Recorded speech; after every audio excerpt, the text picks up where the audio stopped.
Hola, bienvenido a tu canal de testimonio. ¿Necesitas unas palabras que te den ánimo? ¿Te gustaría escuchar una historia que estoy seguro que aumentará tu fe? Pues bienvenido, llegaste al lugar indicado.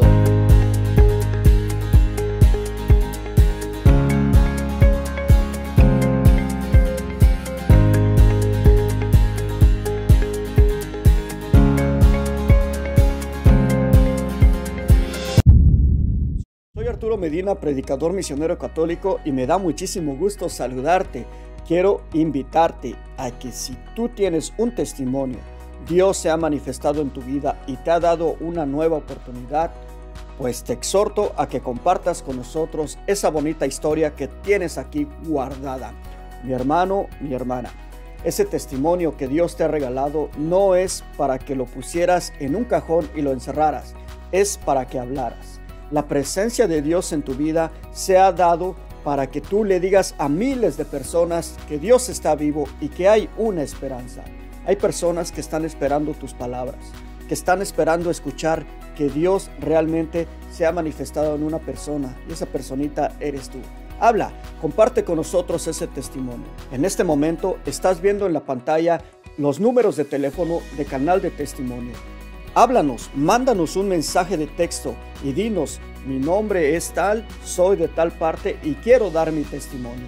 Mándanos ese mensaje a cualquiera de estos dos números que estás viendo en pantalla y nosotros te devolveremos la llamada. Bueno, mi hermano, mi hermana que me estás escuchando, ¿estás listo para escuchar una historia de poder y de fe donde Dios ha hecho grandes cosas? Pues acomódate, porque en este momento comenzamos. Tomen y coman todos de él, porque esto es mi cuerpo que será entregado por ustedes.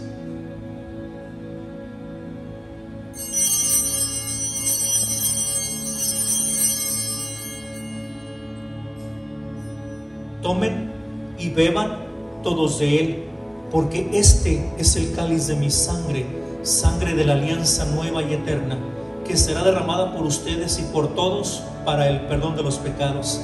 Hagan esto en conmemoración mía.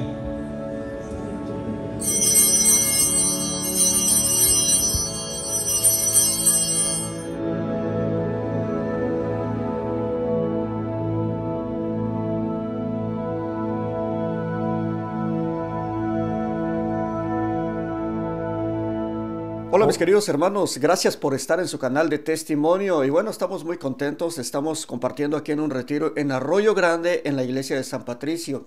Y bueno, pues en este día estamos muy contentos porque tenemos a una persona pues que el Señor está usando grandemente, y está con nosotros el Padre Alberto. ¿Cómo está, Padre?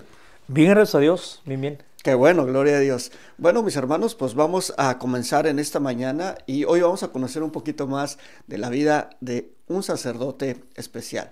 Mi querido padre, antes que nada quisiéramos preguntarle cuál es su nombre completo, de dónde es usted originario y cuánta familia tiene. Ok, mi nombre completo es José Alberto Vázquez Martínez, pero nadie en la comunidad me conoce casi por el nombre, no me llaman por mi nombre original. Siempre desde que estaba chico, Beto, por Alberto. Y vengo de una familia de 7 hermanos. Mi mamá falleció hace un año, el marzo. Soy originario de la ciudad de Guadalajara, Jalisco, en México. Ok, muy bien. Padre Beto, quisiéramos que nos platicara un poquito, para entrar un poquito con su testimonio. ¿Quién era el Padre Beto antes de ser sacerdote y cómo es que fue ese llamado? Cuéntanos un poquito de usted, de su pasado. Híjole, siempre me gusta compartir mi experiencia de cómo surgió mi vocación, y gracias a Dios en lo largo de los 20 años que he sido sacerdote, he estado armando esa historia, porque no estuvo completa hasta hace un par de años que mamá completamente me reveló una cosa que sucedió cuando yo nací. Y bueno, yendo atrás en la historia, yo nací un 6 de noviembre del año 1971, y junto con mis otros 3 hermanos, los primeros 4 que fuimos, nacimos en casa. Fue una doctora a ayudar a mi mamá a que naciéramos. este caso era doctora partera. Y cuando yo nací enfermo. Yo nací muy enfermo y de hecho cuando la doctora me vio, me dijo, lleven a este niño a bautizar porque no dura. Y entonces, como quiera, mi papá arregló todo, invitó a 2 de mis tíos por parte de la familia de él a que me llevaran a bautizar y fue al día siguiente. Todo fue muy rápido porque uno de mis pulmones no funcionaba, estaba bastante grave. Y entonces esta es la parte de la historia que mi mamá me reveló, porque no vino mi vocación en el momento que yo escuché un mensaje sobre la vocación y el sacerdocio, que fue cuando yo tenía como 11 años, sino ahora sé que mi vocación nació desde el día que nací, porque cuando mi papá me llevó a bautizar, mi mamá me cuenta, y eso me lo reveló, me dice, esto nunca te lo he dicho y quiero que lo sepas. Quizás ella sabía porque ya estaba llegando el momento de su partida. Entonces me decía que mientras ella se quedó en casa, se quedó rezando, mientras mi papá me llevaba a bautizar con mis tíos, porque mi mamá no pudo ir porque estaba en cama. Y entonces ella decía que en oración decía, si se alivia, si se salva, va a ser para ti. Entonces yo esto no lo sabía y hasta cuando me lo reveló pude completar la historia de mi vocación, porque ya yéndonos más adelante, la edad de los 11 años, yo recuerdo que en una ocasión que fui a ayudarle a mi papá en su negocio que tenía, siempre fuimos familia de misa todos los domingos y íbamos como familia, pero esa ocasión por irle a ayudar a él estábamos nada más los 2 y entonces mientras él se quedaba a atender el negocio, él me decía, ve tú a misa. Y yo no quería, al principio me negué porque siempre acostumbramos a ir la familia o parte de la familia juntos y pues tuve que ir porque me dijo que fuera. Entonces, en ese entonces era una comunidad muy pequeñita, la comunidad de la Alameda en Jalisco, y era una capillita de láminas de asbesto y bien pequeñita. Entonces fue a misa, me acuerdo que me senté a menos adelante, cosa que nunca me imaginé. Entonces ese día, precisamente ese fin de semana, era el fin de semana de hablar sobre las vocaciones en la diócesis de Guadalajara, en Jalisco. Y entonces el sacerdote empezó a decir cuántos sacerdotes se ordenan, cuántos dejan el ministerio, cuántos seminaristas, mucha información sobre el seminario, las vocaciones, el sacerdocio. Y yo me quedé impactado. Entonces yo me quedé como con mucha información, pero a la vez como emocionado. Y cuando ya salimos de misa y regresé con mi papá y regresamos a casa, íbamos en el camino, yo me acuerdo que yo iba callado. Y mi papá me dijo, ¿qué tienes? Y le dije, nada, nada más estoy pensando porque quiero preguntarle qué se necesita para entrar al seminario. Y él se sorprendió. Y ya como pudo me respondió y le dije, ¿sabe qué? Yo pienso que yo me voy a ir al seminario. Y mi papá callado porque otras veces platicamos y todo. Y entonces ya también me cuentan que cuando llegamos a casa, pues yo seguí mi vida normal de niño. Y mi papá le dijo a mi mamá, ¿cómo ves que tu muchacho quiere irse al seminario? Y mi mamá empezó a llorar porque mi mamá quizás se acordó. Y cuando me platicó mi papá y mamá eso de que mi mamá lloró, yo nunca me imaginé por qué.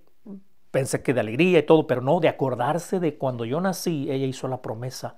Entonces así quedó. Y conseguimos información y mi papá de todas maneras me preguntaba, ¿de veras quieres esto? ¿Y de veras quieres esto? Todo lo que fue de que después que terminé sexto de primaria de ese año, yo le decía a mi papá, sí quiero irme, sí quiero irme. Y llegó un 3 de septiembre del año de 1984 que yo entré al seminario por primera vez a la sección de la secundaria ahí en Guadalajara. Y me acuerdo que me llevaron a las puertas y me acuerdo que mi papá llevaba las maletas para quedarme y todo. Y todavía en la puerta mi papá me preguntó por última vez, ¿seguro que quieres quedarte, quieres esto? Yo le dije, que les vaya bien, muchas gracias. Yo agarré mis maletas y me quedé y desde ese entonces fue una vida muy bonita. Yo comparto en mi vocación, mi historia de mi vocación, que si Dios me concediera volver a nacer, yo escogería lo mismo sin arrepentirme de nada. Todo lo que pasé fue una historia muy bonita. Cosas buenas, cosas malas, notas malas en los exámenes, notas buenas, reconocimientos, diplomas, de todo hubo. El deporte, ahí aprendí muchas cosas, aprendí a tocar guitarra, aprendí los deportes, todo. Muy, muy bonita vida. Entonces, cuando llegué a tercer año de teología, como he pensado desde los 12 años, yo quería tomar un espacio y descansar. Y no es que estuviera desanimado en mi vocación, sino que habían sido desde los 12 años sin parar hasta que tenía 25 años. Entonces Yo decía que había sido mucho tiempo, yo quería tomar un descanso, pero quería regresar y ordenarme. Pero cuando le comenté a mis papás esa intención, ellos pues no estuvieron contentos, y más mi mamá ya se puso muy triste y todo. Pero yo prometí que yo quería regresar. Entonces sí, aceptaron, me salí un año. Y en ese tiempo fue que me invitaron a venirme a este lado, Estados Unidos. Y yo no quería, yo me estaba negando. Y cuando finalmente acepté, me vine y yo llegué como primera vez a la comunidad de Watsonville, en California, a estar un año en la iglesia, en la parroquia de la Asunción, y estuve un año con la intención de terminar ese año y regresarme a Guadalajara y ordenarme sacerdote allá. Pero los planes de Dios eran distintos, y cuando terminé ese año, el obispo en aquel entonces, Sylvester Ryan, me invitó y me dice: Beto, yo quiero que te quedes porque necesito sacerdotes bilingües. Y cuando dijo esa palabra, yo le dije: pues, señor obispo, yo quería buscar una excusa para zafarme y regresarme a Guadalajara. Y le dije: señor obispo, le dije, yo no soy bilingüe, yo no hablo inglés. No, no te apures, nosotros te vamos a mandar para que aprendas. Y dije: ay, Dios mío. Y cuando ya acepté, en oración, y siempre también me gusta compartirlo, en oración yo le dije a Dios: si tú me concedes aprender el idioma, a inculturizarme aquí en este país y adaptarme a la vida de este país, le dije: yo me quedo. Y pues ya van más de 25 años. Entonces, Dios cumple sus promesas, y cuando uno también se compromete, entonces ya han sido 20 años de mi sacerdocio. Estoy en 20 años y medio, y ha sido una vida muy, muy bonita. Entonces, eso es básicamente la historia de mi vocación. Ya lo del sacerdocio, pues es otra historia, como capítulo 2 de mi vocación. Cuéntenos un poquito la vez de su ordenación. ¿Qué pasó esa vez que se ordenó con su mamá, con su papá? ¿Cómo fue su ordenación?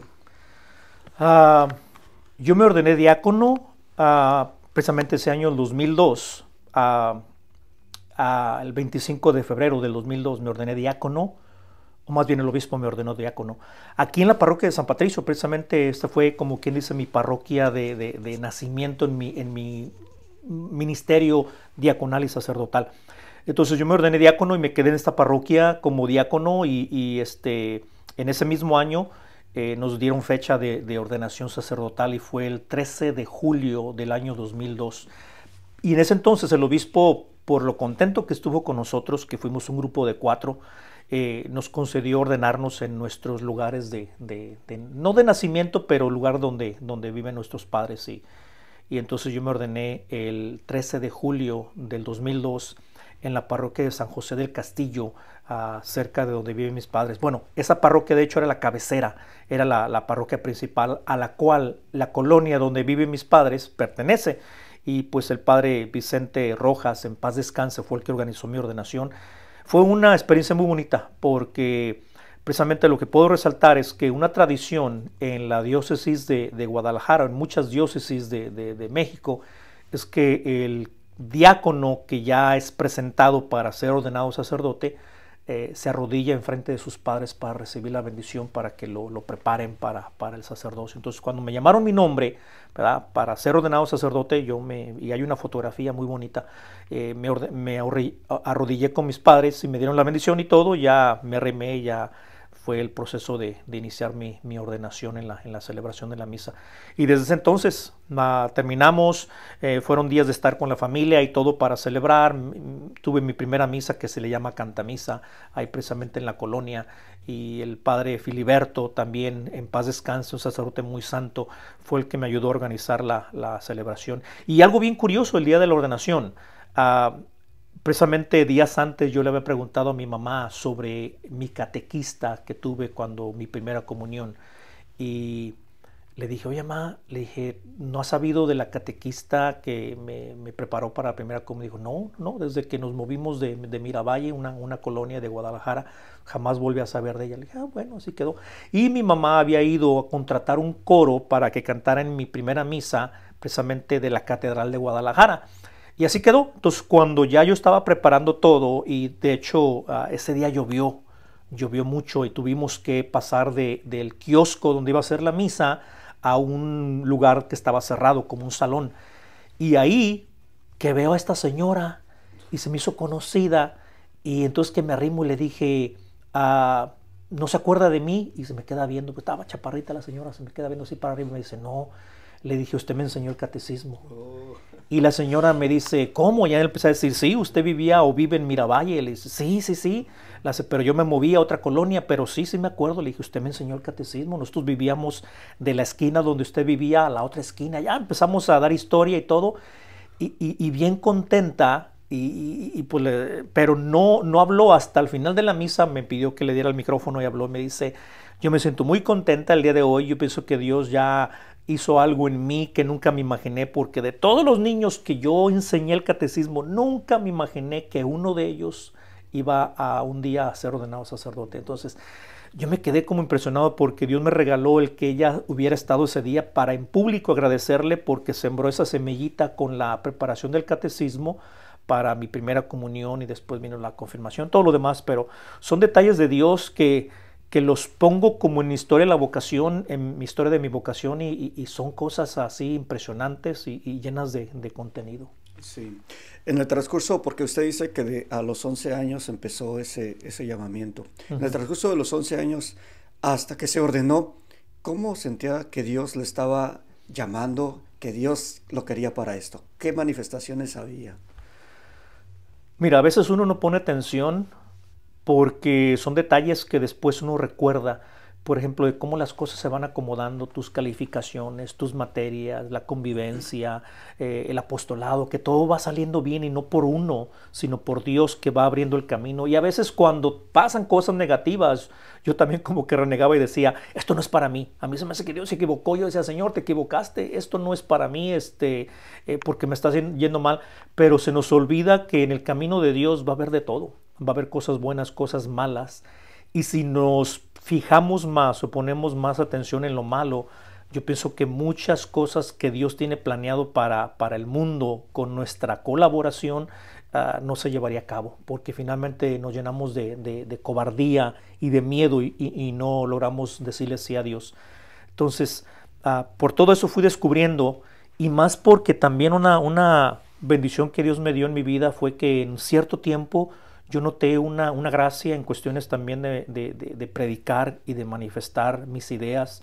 Y yo el día de mi ordenación, yo le pedí al Señor como regalo lo mismo que le pidió Salomón cuando agarró el reinado de su padre David. Le dijo, Señor, no te pido riqueza, no te pido fama, no te pido nada, solamente me des sabiduría para poder guiar a mi pueblo por el camino que tú quieres. Y Dios me lo ha concedido. Me ha concedido, yo considero, dar un buen mensaje bien explicado y todo, para que la gente se lleve una tarea a casa en cuestiones de eso. Entonces son detalles que uno nota, que uno considera que realmente sí, Dios lo llama a uno, pero a veces uno siente que se equivoca por los errores que a veces uno comete en la vida, pero son parte de la historia. Sí, porque le pregunto esto porque hay jóvenes en este momento que están como discerniendo en su vida, en su juventud. Me imagino que usted tuvo que salir, tuvo amigos, amigas. ¿Nunca sintió esa inquietud de enamorarse o de estar así con alguien? Fíjate que no.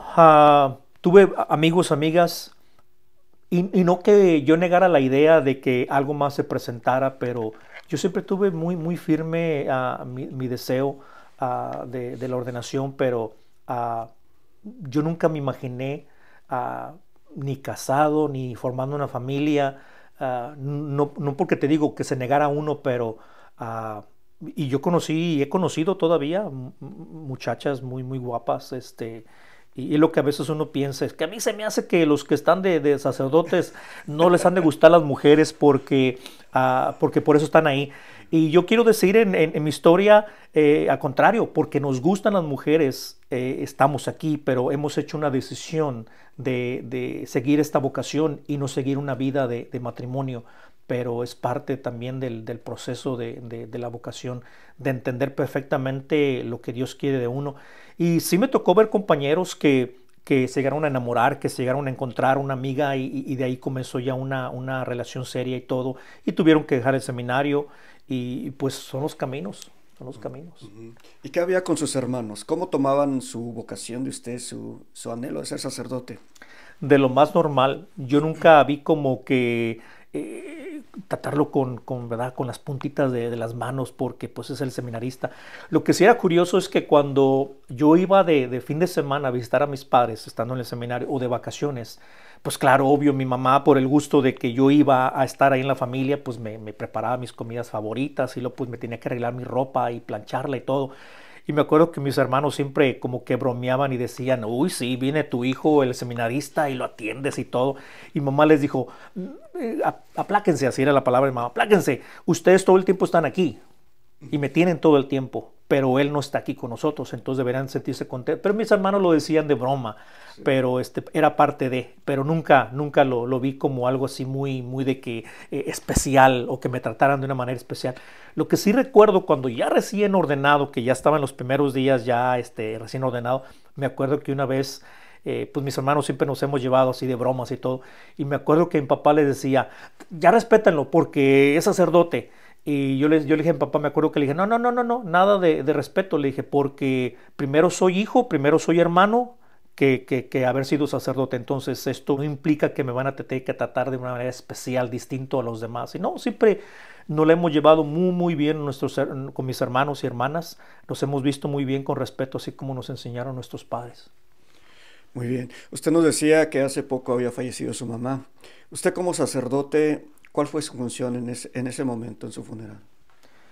Híjole. Dios me concedió también un regalo muy grande que yo siempre le pedí. Desde que me ordené, yo siempre, por estar acá lejos en Estados Unidos, en mis papás allá en México, siempre le pedí a mi Dios de que momento de que falleciera, ya sea mi papá o mi mamá, me concediera estar ahí en ese momento para poder cerrar sus ojos y poder ungirlo y poder despedirlo. Precisamente en marzo del 2021, que me tocó estar allá, mi mamá falleció un 16 de marzo del 2021, y precisamente ese día pues amaneció todo bien y contenta y todo, y ya después se presentó que empezó a tener como un paro respiratorio, y me tocó atenderla, me tocó tenerla en mis brazos y ayudarla a bien morir. Me acuerdo que traje los aceititos para ungirla, y pues ya no respondió ni nada, y yo le decía, no te apures, madre, vete a descansar, vamos a estar bien. Y es un acontecimiento que ahorita lo pienso, digo, yo no sé de dónde me salió fuerza para no quebrarme, para no desvanecerme, y hacerlo como de una manera normal, como todo proceso en la vida, de que comienza y termina, y Dios me concedió esa gracia de auxiliarla y ayudarla a bien morir. Me acuerdo que estando con mi familia, pues imagino que yo fui un poquito como de dar fuerza a mis hermanos, porque fue un acontecimiento que sí lo veíamos venir, pero quizás no de esa manera. Me tocó celebrar su funeral, me tocó llevar a mi madre a sepultar, y me acuerdo que una de las cosas que no sé si conozcan, y lo voy a decir, siempre hay una tradición entre los sacerdotes, que cuando fallece la mamá, el día que me ordené, cuando el obispo me ungió las manos con el Santo Crisma, hay un lienzo parecido a un purificador. Puede ser un purificador de los que usamos en misa, en donde el sacerdote se limpia las manos y se limpia el aceite para que quede ahí. Y ese corporal o ese lienzo de tela se le entrega a la mamá. Se le entrega a la mamá para que lo guarde.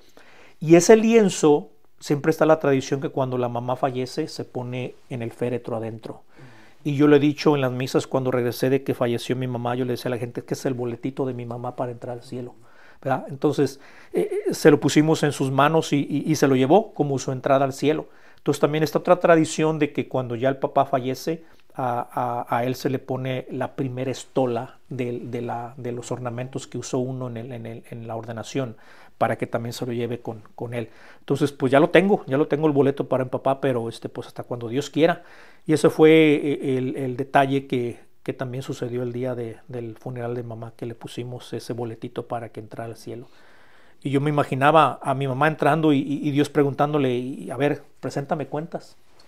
El boletito nada más, el lienzo ese con los santo crisma, de decir, es que yo tuve un hijo que entregué para tu servicio. Y esa es una de las cosas que a muchas familias debería de motivar, para que pidieran más por su familia y por sus hijos, de poder tener una vocación en la familia, de poder saber que los papás tienen esa garantía de saber que por ese regalo de un hijo o de una hija a la vida consagrada, tienen entrada directa al cielo. Padre, usted, bueno, hay diferentes carismas y tipos de sacerdotes. ¿Usted qué tipo de sacerdote se considera? ¿Carismático, alegre o ¿cómo se dice? Más reservado. O enojón. ¿Cómo? No. Pues ni totalmente carismático, pero sí, yo sé que yo tengo mis carismas y de lo que yo y como tengo y como soy, yo ayudo en diferentes ministerios. Me gusta ser alegre, me gusta compartir con la gente, me gusta socializarme, no me gusta reservarme, me gusta mi tiempo para mí y lo gozo estando solo, pero también me gusta estar con la gente, saludar y convivir y estar ahí. Eso es lo que yo siento que tengo como carisma personal. ¿Qué es lo que usted ve, por ejemplo, aquí en Estados Unidos, en la comunidad inmigrante? Vamos a decir, ¿cuál es la necesidad más grande que ven ellos, usted como padre? Yo siento que la guía espiritual, no tanto personal, pero sí a través de una buena reflexión, una buena homilía, que la gente se motive y aprenda y pueda entender cómo guiar a una familia, cómo guiar a sus hijos o cómo guiar su vida a través de estar lejos de su casa. Porque precisamente yo siento que la gente encuentra en venir a la iglesia, a celebrar la Eucaristía, como una especie de refugio, de estar lejos de sus pueblos y de sus hogares para poder buscar ánimo. Porque no creas, la ausencia y la soledad de no estar con la familia sí lastima, sí duele. Entonces yo siempre invito a la gente, vénganse, arrímense a Dios, porque solamente en Él encontramos consuelo. Y sí lo he notado en los diferentes ministerios. Se me olvidó mencionar que, por ejemplo, una vez que me ordené sacerdote, yo inicié mi sacerdocio aquí en esta parroquia, en la comunidad de San Patricio. Fue mi primer destino, 3 años y medio. Después de aquí me fui a Salinas, estuve allá 2 años en la parroquia de Madonna del Saso. Después el obispo Ricardo García, en paz descanse, me nombró director de las vocaciones. Estuve también 2 años en Monterrey ayudándole en la oficina. Después de ahí regresé otra vez a Salinas, a la comunidad de Santa María de la Natividad, para estar casi cerca de 7 años como párroco.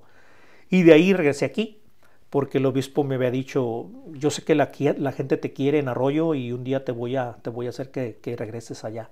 Ok. Y se dio. En 2016, en enero, fue que llegué como párroco aquí.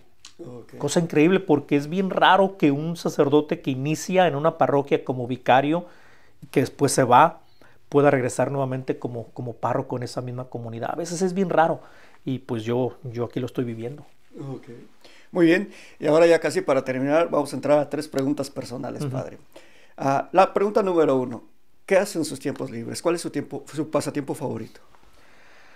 Al principio era el deporte, por lo joven que está uno. No es que uno no esté joven, pero ya, ¿verdad? Las bisagras ya rechinan y ya necesitan aceite y ya no es lo mismo. A veces me gusta caminar, o a veces cuando me invitan, ¿verdad?, a botar la pelota, a patear la pelota, pero ya no es como antes. Eso era antes. Últimamente me ha dado por algo que nos enseñó mi padre desde que éramos chicos, desde que éramos niños, es a la mecánica. Me encanta. Y por ejemplo, yo reparo mis carros, yo los arreglo, yo les pongo, yo les quito, y ahora más con todo lo que es el internet, uno busca videos que lo guíen a uno para reparar. Y me ha aventado trabajos grandes, déjame decirte. Entonces eso es en mis ratos libres, y me gusta, me encanta. Y es parte de lo que me ha ayudado para también no estar tan estresado. ¿Qué es lo que más extraña de su tierra? Mi familia. Mi papá, pero gracias a Dios, fíjate que Dios me concedió también la gracia desde que llegué aquí, casi, mis papás tuvieran la posibilidad de tener una visa para venir y algunos de mis hermanos también. Entonces, siempre que hubo la posibilidad, yo los invité y venían, se quedaban conmigo y disfrutaron, conocieron, fueron parte de la comunidad, la gente los recibía, la gente los felicitaba y todo. Yo me sentí muy contento. Entonces, sí extraño, pero a la vez no. Y gracias a Dios, en mis vacaciones, que son 2 veces al año, que es cuando me voy a visitar a mis padres, en este caso era mi papá, me la paso con ellos, me la paso con mi papá, las vacaciones, y estoy ahí con ellos. Muy bien. ¿Y cuál es su comida favorita? Yo antes creía que tenía un par de comidas favoritas. Por ejemplo, siempre me gustó la milanesa, que mi mamá siempre la llamó carne empanizada. Y era mi favorita. Me acuerdo que mamá me la preparaba y yo encantado. Y pues sí, pero ya los tiempos son diferentes. Ya le entro a todo. No me gusta mucho el picante porque me hace daño. No es porque no me guste. Y de fruta la sandía me encanta muchísimo la sandía. Pero gracias a Dios no he tenido ningún reserva de ninguna comida. Me gusta de todo, pero ahora, ya ves, uno avanza en edad y tiene que cuidarse. Ya el estómago de uno ya no es del mismo de niño, de adolescente, de joven, y tiene uno que cuidarse la salud. Pero me gusta de toda la comida, pero con mucho cuidado también. Muy bien. Bueno, pues Padre Beto, este video lo van a ver miles de personas, especialmente lo van a ver mamás que sus hijos les han dicho que tienen el deseo como usted lo dijo. Y también lo van a ver jóvenes que no saben qué hacer porque sienten ese llamado y no saben qué hacer. Yo quisiera que usted le diera un mensaje a esas madres y a esos muchachos que sienten esa vocación. Mire, estando aquí en este lado, en Estados Unidos, si algún hijo revela esa inquietud o una hija, no duden en acudir a la parroquia para preguntarle primeramente al párroco. Si en la parroquia donde viven las familias hay religiosas o religiosos, también acérquense y pregunten. Siempre en cada parroquia hay la manera de asesorar y también dirigir y guiar a las familias en qué proceso pueden acercarse para iniciar este proceso tan hermoso de la vocación. Y nada más como recomendación, si Dios te llama, no tengas miedo de decirle que sí, porque si respondemos generosamente, Dios siempre va a poner los medios y las herramientas para seguir adelante y terminar la obra. Amén. Pues Padre Beto, ha sido un verdadero honor y una alegría tenerlo en el canal. Muchas gracias por su testimonio. No, gracias a ustedes. Dios los bendiga. Gracias, Padre. Que Dios les bendiga. Igualmente. Mis queridos hermanos, hemos escuchado un testimonio sorprendente. Te voy a pedir que lo compartas, ya que hay mucha gente que necesita estas palabras. Y por último, le vamos a pedir a nuestro sacerdote que nos dé la bendición. Que la bendición de Dios Todopoderoso, Padre, Hijo y Espíritu Santo, se queden con ustedes y permanezca para siempre. Amén. Amén. Que Dios les bendiga. Muchas gracias. Tenemos a una persona que estaba chaparrita, ¿cómo se llamaba? Saqueo. Y entonces, fíjense bien, él se levantó muy temprano en la mañana y escuchó que por ahí por su casa iba a pasar Jesús. Hoy escuché y he oído de él que hace milagros, que camina sobre las aguas, que el chisme de que resucitó, o sea, todo eso. Entonces, yo quiero ir a conocerlo. Por lo menos imaginarme cómo es, si tiene barba, si es alto, si trae su túnica. Pero solamente se contentaba con verlo pasar, porque ni era seguidor de Cristo, ni era creyente, ni nada. Simplemente quería conocerlo porque había llegado tanto la fama a sus oídos que solamente se contentaba con verlo. Así como nosotros vemos al Papa de lejos. Yo lo vi en dos ocasiones cuando fue a San Juan de los Lagos y lo vi a kilómetros. Y luego cuando fui al Vaticano, ahí me tocó verlo como de aquí a la puerta, a la entrada, ¿verdad? Y siento una emoción. Ponte a pensar que si tú, como Saqueo, que se subió a un árbol para verlo pasar y con eso se iba a contentar, que Jesús haya pasado por ahí, que le he dicho: bájate porque hoy me voy a hospedar en tu casa. ¿Te imaginas que tú te vayas a arrimar a ver al Papa Francisco y ahí va? Y que pare que es de la misa de las 12 va a decir batimóvil, no era papamóvil. ¿Te imaginas que pare su papamóvil y que se baje en su silla de ruedas y que se arrime y te diga: hoy me voy a hospedar en tu casa? ¡Ay, Dios mío! ¿Qué harías? Córrele a McDonald's para comprar unos chiquimurgues, ¿cómo se llaman? Esos pues, ¿verdad? No haríamos ni qué hacer porque la emoción, ¿te imaginas que tú nomás y verlo pasar y ya, y que le vaya bien? Ay, qué bonito se sintió, pero que se baje y que se arrime a ti y te diga: hoy me voy a hospedar en tu casa. Ay, mi casa ni la barrí, ¿verdad?